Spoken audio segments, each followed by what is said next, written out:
Hello guys, welcome back to my another video. Today I'm going to talk to you about most important basic spoken English.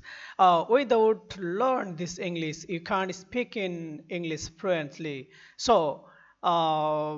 Without wasting our time, let's start. So guys, আজকে আমি basic English spoken নিয়ে আপনাদের সামনে হাজির হয়েছি, যেগুলো যদি না শিখেন প্রাইমারি লেভেলে বা প্রথমে, আপনি ইংরেজিতে কথা বলতে পারবেন না।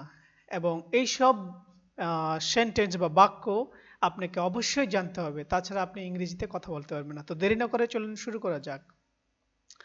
আমি করি, আই ডু। আমি করেছিলাম, আই ডিড।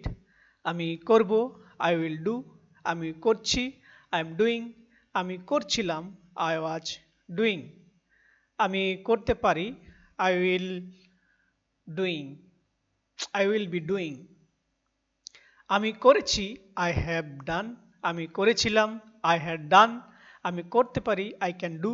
আমি করতে পারতাম, আই কুড ডু। আমার করা উচিত, আই শুড ডু।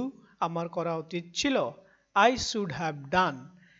ফ্রেন্ডস, আমি একটা বাক্য এখানে লিখে রেখেছি, আপনারা কমেন্টে আমাকে জানাবেন এটার ইংরেজি কি হবে, তাহলে আমি বুঝতে পারবো আপনারা কতটুকু ইমপ্রুভ হয়েছেন। তো আজকে এইটুকুই, দেখা হবে অন্য কোনো ভিডিওতে।